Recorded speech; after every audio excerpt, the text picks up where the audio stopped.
So guys, welcome back to Prospect Channels TV. My people, don't come back again with another Bunga update too.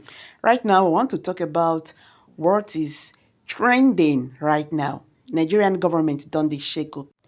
The president of Burkina Faso, Ibrahim Traoré, meets with Putin in bold move to secure Mazen Nnamdi Kanu freedom. I beg, make a drop this video.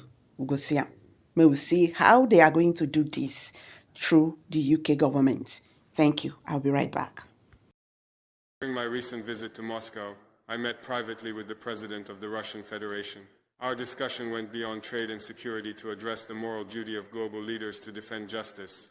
I raised the issue of Nnamdi Kanu, explaining that his case is bigger than one man. It reflects what Africa stands for in the eyes of the world, and whether we will continue to silence our own voices for justice or unite to uphold universal human rights.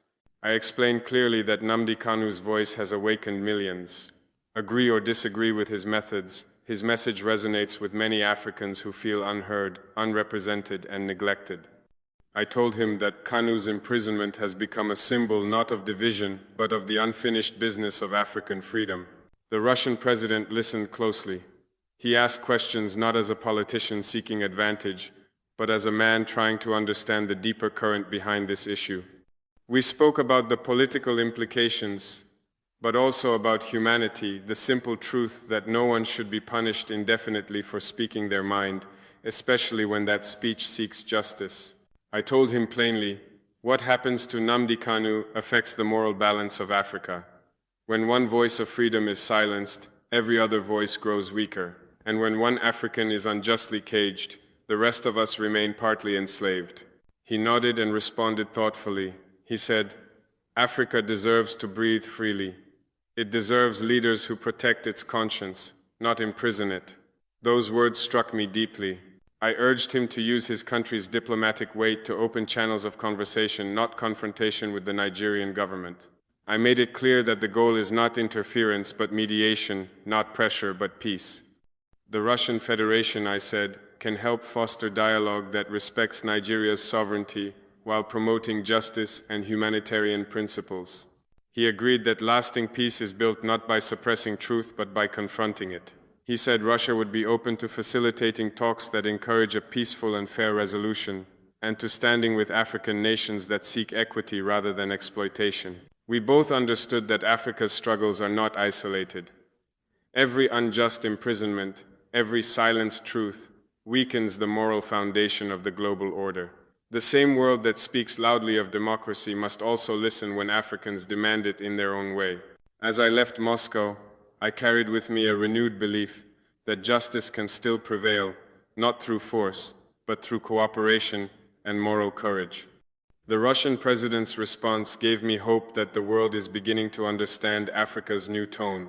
We are no longer asking for permission to be free. We are asserting our right to live in dignity. Nnamdi Kanu's case has become more than a legal issue. It is now a moral test for Nigeria, for Africa, and for all who claim to stand for justice. If we can unite to ensure his fair release and humane treatment, then perhaps we can also unite to redefine Africa's destiny. I will continue to speak, not out of sentiment, but out of duty. History will not forgive silence when justice calls. I believe that one day soon, Africa will look back and remember this moment as the turning point when nations began to act with conscience, and when the world began to listen to Africa not as a subject, but as a partner. For Nnamdi Kanu, and for every voice silenced by power, we will not stop until freedom and fairness triumph. I listened to his recent speech in which he said he is dying inside, that the only thing that can revive him is Biafra, and I was heartbroken. Those words were not merely a cry for independence. They were the cry of a man who has given everything, even his health, for what he believes is right. No leader with a conscience can ignore such a cry. When I heard him speak of death and despair, I felt the pain of every African freedom fighter who has ever been misunderstood, persecuted, or abandoned by the very people he sought to defend. His voice reminded me of the days of our ancestors of Lumumba, Sankara, and Nkrumah, men who were demonized when alive and celebrated only after they were gone. Must we repeat that cycle?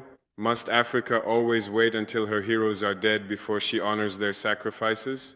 I told the Russian president exactly that Nnamdi Kanu's situation has gone beyond the boundaries of politics. It is now a humanitarian concern, an issue of conscience for the entire African continent. I said to him, if this man dies in silence, history will not only question Nigeria, it will question all of us who had the power to speak and chose to remain silent. The Russian president looked at me for a long moment and said, President Traoré, your voice carries the anger of truth. No man who fights for his people should die in chains. Those words struck deep.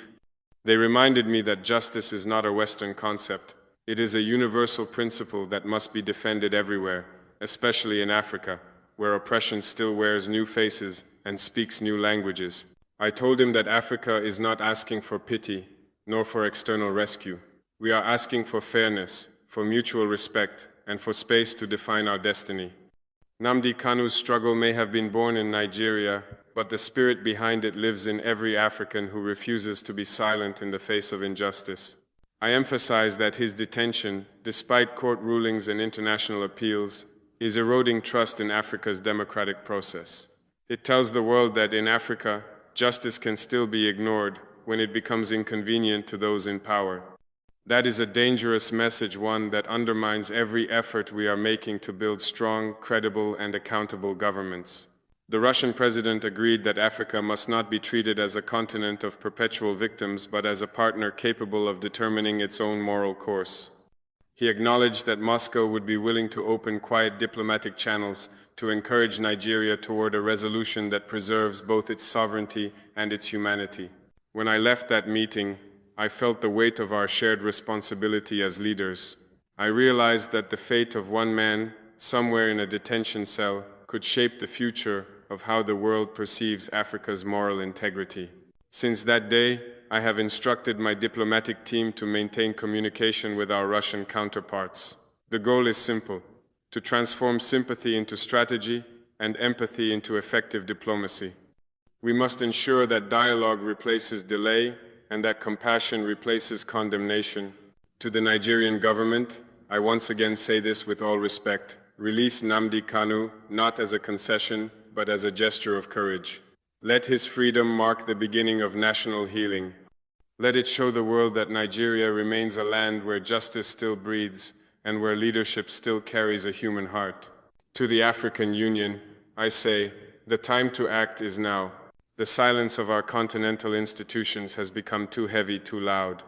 We cannot continue to preach unity while ignoring the pain of those who cry for freedom within our own borders. To our youth, the ones watching, questioning, and sometimes losing faith, I say this: do not give up on Africa. Change comes slowly, but it comes surely. Men like Nnamdi Kanu have planted seeds that will one day bloom into nations of justice, dignity, and equality. And to Nnamdi Kanu himself, if my words ever reach you, hold on. You are not forgotten. Across this continent, millions are praying for you, millions are speaking your name, and millions are carrying forward the vision you represent. The struggle you began is no longer yours alone. It belongs to every African who refuses to kneel before injustice. Africa is rising not with weapons, but with wisdom, not through chaos, but through courage. And we will not rest until the conscience of this continent is restored. If I must travel again, if I must speak to more world leaders, I will do so without hesitation. Because the life of one African who speaks truth to power is worth more than the silence of 1,000 who choose comfort over conviction. In every era, there comes a moment when history pauses and waits to see who will stand for what is right. This is that moment.